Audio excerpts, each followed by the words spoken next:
A new 7-day ceasefire has come into effect in Sudan, but that hasn't stopped the fighting between the army and the paramilitary rapid support forces. The United Nations is calling for security guarantees at the highest level to ensure the safe passage of aid convoys. Victoria Gatenby reports. Intense fighting in Khartoum North despite a 7-day ceasefire. Elsewhere in the capital, a militarized police unit exchanges fire with the rapid support forces.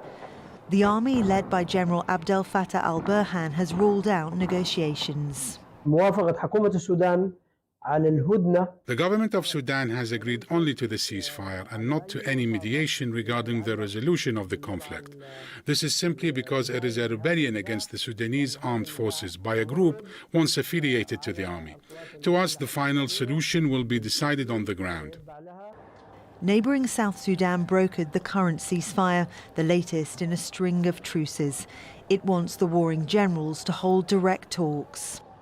Our approach and strategy is to leave the solution to the Sudanese people. We cannot set preconditions, but we can facilitate the meeting between the commanders of the army and the rapid support forces.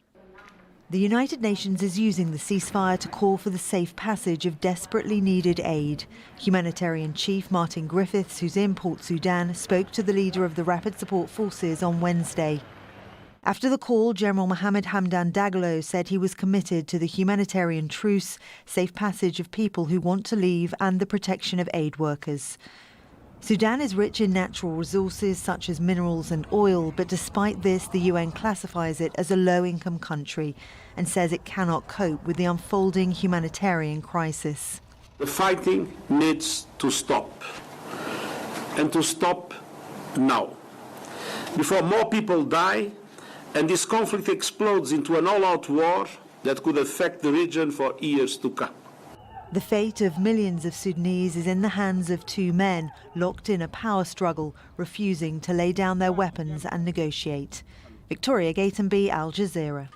We'll get an update with Hiba Morgan, who's joining us from Khartoum. So, Hiba, we keep hearing about clashes in different parts of the capital and the cities around it. Can you give us a sense of who's actually making gains on the ground? Well, both sides have made slight gains and both have suffered setbacks. When you look at the Sudanese army, for example, in the northern part of the capital, in the city of Bahri specifically, there was heavy RSF presence going all the way from Hellfire Bridge up until the banks of the River Nile. That is no longer the case.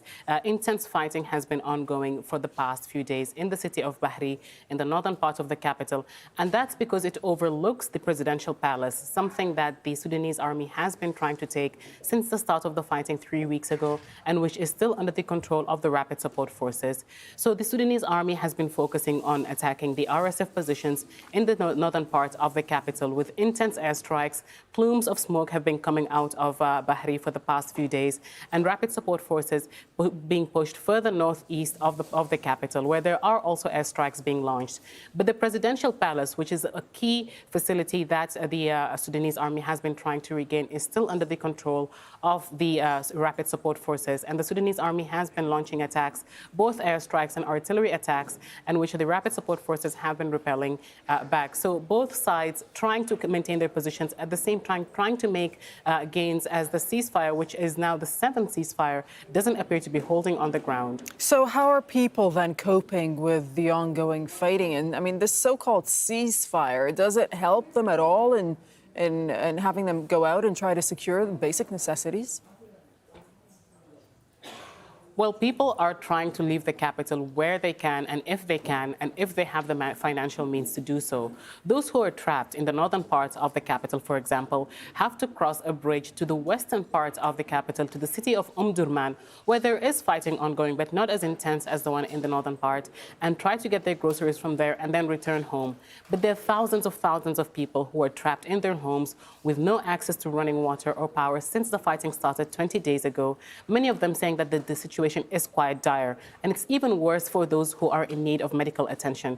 Sudan's Doctors Union says that 12,000 people are at risk of dying from life-threatening diseases because facilities like renal dialysis centers, heart treatment centers, and cancer treatment centers have all been affected by the fighting. So people say that the situation is continuing to deteriorate day by day, and they're waiting for a ceasefire to hold for them to be able to get access to hospitals or to their basic necessities like food and water. Thank you so much. Hiba Morgan reporting from Khartoum.